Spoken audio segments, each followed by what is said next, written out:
এই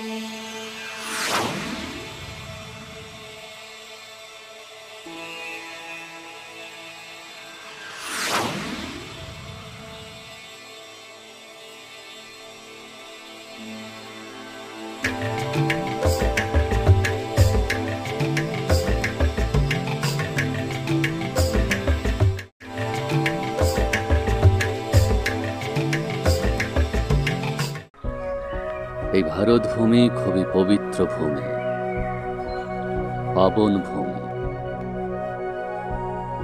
এক সময় এই ভারত দেশ এমন সংস্কৃতি সম্পন্ন দেশ ছিল যেখানে সব নরনারী দেবী দেবতা ছিল, পশু পাখি এমনকি প্রকৃতিও খুবই শতপ্রধান ছিল।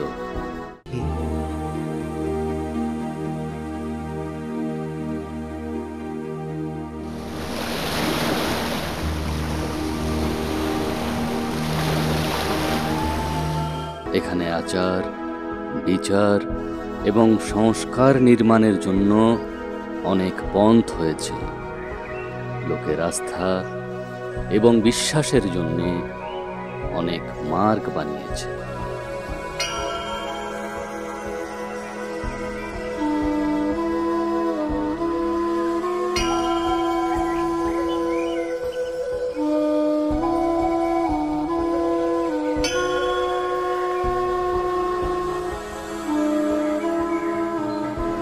আপনি সমস্ত ভাগ্যশালী আত্মাদের মধ্যে একজন, যে নাকি এখানে এসেছে। আপনি এই যুগের স্বর্ণময় সময়ে এসেছেন। এখানে আপনি অতি প্রাচীন এবং অতি শ্রেষ্ঠ জ্ঞান প্রাপ্ত করবেন, এমন জ্ঞান যার অপেক্ষা আপনি অনেক যুগ ধরে করে আসছেন। আজ মানুষ বিজ্ঞানের দ্বারা ভৌতিক রূপের আশাতীত প্রগতি করেছে এবং তার দ্বারা নিজের জীবনকে আরামদায়ক বানিয়েছে। কিন্তু আজও বড় বড় দেশের লোক সত্যিকারের মানসিক শান্তির অনুভূতি থেকে অনেক দূরে রয়েছে, কারণ আমাদের ধ্যান পূর্ণরূপে শরীরকে সুখী করার পেছনে লেগে রয়েছে। আমাদের মনের যে আন্তরিক শক্তি এবং আধ্যাত্মিক আবশ্যকতার প্রয়োজন আছে, তাকে আমরা সম্পূর্ণরূপে ভুলে গিয়েছি। ভৌতিক প্রয়াসের সঙ্গে সঙ্গে আধ্যাত্মিক উন্নতিরও বিশেষ দরকার আছে।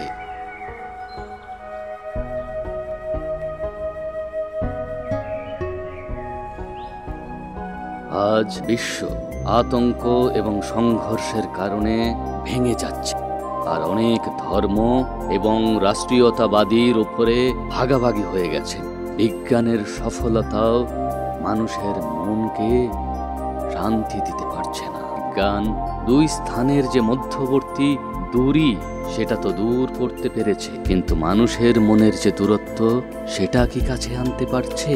আর এটা তখনই সম্ভব হবে যখন আমরা সমাজ পরিবর্তন করার আগে নিজের মনের পরিবর্তন করতে পারব। আজকাল আনন্দ পাওয়ার সুযোগ সুবিধা অনেক বেড়ে গিয়েছে, কিন্তু লোকের মনে আনন্দ কোথায়? সে তো বাড়েনি। আনন্দ পাওয়ার জন্য একটাই কাজ, সেটা হচ্ছে আধ্যাত্ম।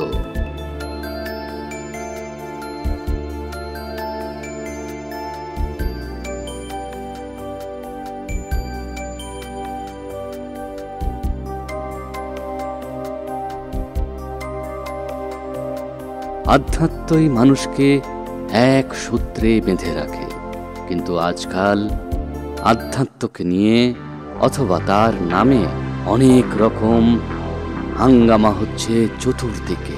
সমাজে ভয়, চিন্তা, ঘোর নিরাশা ক্রমান্বয়ে বেড়ে যাচ্ছে।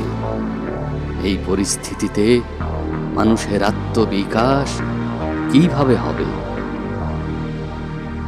এখন সময়ের আবশ্যক অনুসারে এমন একটি ব্যবস্থার পুনর্নির্মাণ হওয়া উচিত, যাতে এই বিশ্ব চরাচরে আবার স্বর্গরাজ্য ফিরে আসে।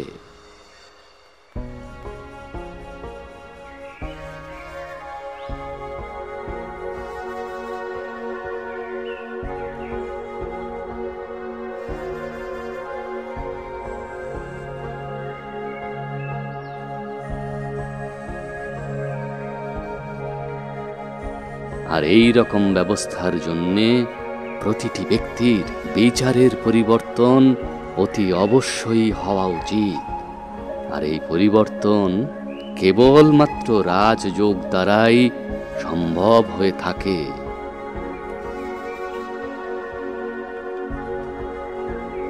মানব জীবনের সার্থকতা নিজের ভিতরে লুকিয়ে থাকা দৈবী সংস্কারের যথাযথ পরিচয় দিয়ে থাকে।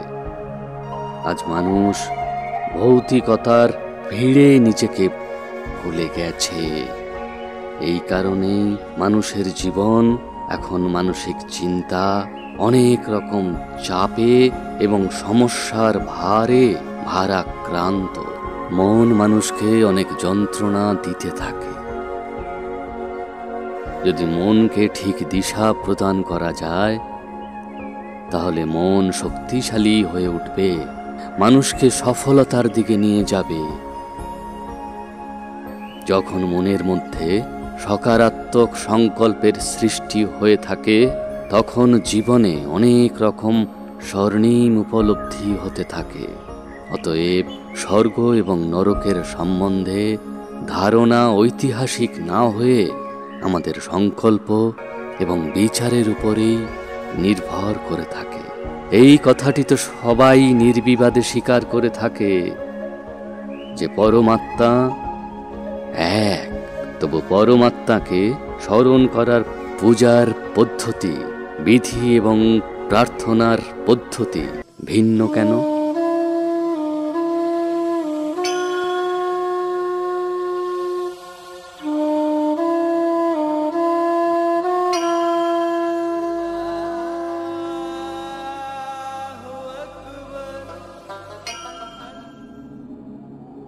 মন্দির, মসজিদ, গুরুদ্বারা এবং চার্চ সব জায়গাতেই পরমাত্মার প্রতি আস্থা অথবা বিশ্বাসের অভিব্যক্তি, যাকে আমরা গড, খোদা অথবা যেহোবা যে কোনো নামেই ডাকি, তার যথার্থ স্বরূপ জ্যোতির্বিন্দু। পরমাত্মার পরিচয় অথবা যথার্থ স্বরূপ না জানার কারণে আমরা অনেক ধর্মভেদ, জাতিভেদ আর প্রান্তভেদ নানাভাবে বিভাজিত হয়ে গেছে। আধ্যাত্মিকতার নামে হিংসা, ঘৃণা শুরু হয়ে গেছে, যেখানে বর্তমানে সর্বধর্মের লোকের কাছে আবশ্যকতা হচ্ছে একটাই, শান্তি। এই শান্তির জন্যে দরকার হচ্ছে রাজযোগ। একমাত্র রাজযোগের দ্বারাই মনকে পরমাত্মাতে একাগ্র করে মানসিক শক্তিপ্রাপ্ত হতে পারা যায়, যার ফলে ব্যর্থ সংকল্প আর কোন রকম খারাপ বিষয় তিরোহিত হয়। এই পরিস্থিতিতে দিব্য গুণ ধারণ করা অতি সহজ হয়ে যায়। সাধারণত লোক যোগ শব্দটাকে শারীরিক আসনের সাথে যুক্ত এবং ক্রিয়াবাচক মনে করে থাকে, কিন্তু এখানে যে রাজযোগের কথা বলা হচ্ছে সেটা খুবই সহজ যোগ। সব যোগের মধ্যে রাজযোগ হচ্ছে সর্বশ্রেষ্ঠ। যোগ কথাটির অর্থ হচ্ছে জোড়া। যেরকম আত্মার সঙ্গে পরমাত্মার সম্বন্ধ জোড়া হয়, সুতরাং পরমাত্মার স্মৃতির পর্যাপ্ত শব্দ হচ্ছে এর অভ্যাসের জন্যে প্রথমে এই ভাবনা স্থির করতে হবে যে আমি এক আত্মা, আমার রূপ জ্যোতির্বিন্দু, দুই চোখের মাঝখানে আমি চমকানো একটা তারা। আমি পরমাত্মা পিতার অবিনাশী সন্তান। আমি পরম ধাম নিবাসী। আমি শান্ত, প্রেম, পবিত্রতা এবং আনন্দ স্বরূপ আত্মা।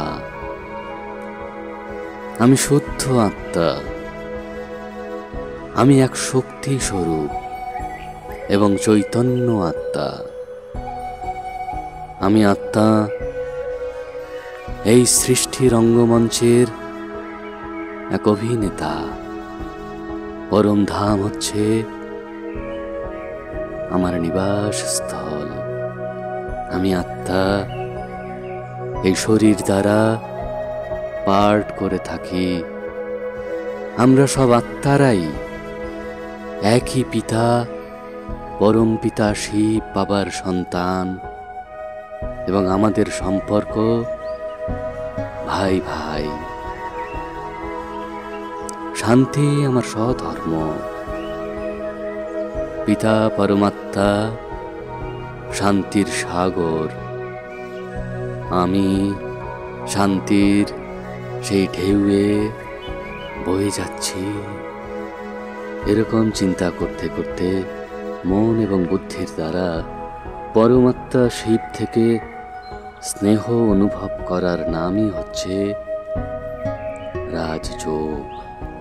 এই রাজযোগ থেকে শান্তি আর শক্তির অনুভূতি খুব সহজেই হয়ে থাকে।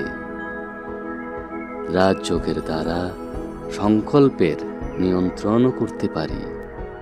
যেরকম ভোজনের দ্বারা শরীরে শক্তির যোগান হয়ে থাকে, আত্মাকে শক্তিশালী বানাবার জন্যে আধ্যাত্মিক জ্ঞান রাজযোগের জন্যে যা খুবই প্রয়োজন। জীবনের প্রতিটা অধ্যায় যে নাকি দিব্যতার সুগন্ধ এবং সফলতা নিয়ে থাকে, তা হচ্ছে একমাত্র এই রাজযোগ। এইভাবে রাজযোগের দ্বারা মনুষ্য সর্ব আধ্যাত্মিক শক্তি প্রাপ্ত হয়ে থাকে, যার দ্বারা মানুষ উমং আর উৎসাহের সাথে বেঁচে থাকে আর প্রাপ্ত করা শক্তি এবং গুণ অন্য আত্মাদের মধ্যে বিতরণ করতে থাকে। এই রাজযোগই ভবিষ্যতের সোনালী যোগের উঁচু পদ পাওয়ার অধিকারী বানিয়ে দেয়। এই সৃষ্টি হচ্ছে একটি রঙ্গমঞ্চ। এই রঙ্গমঞ্চে আমরা সব আত্মারা সত্যযুগের আরম্ভ থেকে কলিযুগের শেষ পর্যন্ত নিজের নিজের পার্ট বাজাতে থাকি। কলিযুগের শেষে সর্ব আত্মার পিতা, যে নাকি নিরাকার জ্যোতির্বিন্দু স্বরূপ, সেই পিতা পুনঃ এই ধরাতে এসে দৈবী সৃষ্টি স্থাপনা করেছেন। পরমাত্মার সঠিক পরিচয় এই ধরার সর্ব আত্মাকে দিচ্ছেন। এখন সর্ব আত্মাদের নিজের পার্ট সমাপ্ত করে আত্মিক স্বরূপে স্থিত হয়ে পরম পিতা পরমাত্মার সাথে নিজের ঘর পরম ধাম ফিরে যেতে হবে। এখন আবার নিজের ঘরে ফিরে যাওয়ার সময় হয়েছে। কিছুদিন বিশ্রামের পর আবার পার্ট বাজাবার জন্যে সত্যযুগী দুনিয়ায় আসতে হবে। তার জন্যে এখন আমাদের দেহ আর দৈহিক সম্বন্ধকে ভুলে আত্মিক স্বরূপে স্থির হয়ে এক পরম পিতাকে স্মরণ করতে হবে, যাতে নাকি আসুরি বৃত্তিগুলিকে নষ্ট করে নিজের ঘরে অর্থাৎ পরম ধাম যাওয়ার যোগ্য হতে পারি, নিজেদেরকে যোগ্য করে তুলতে পারি। ওম শান্তি।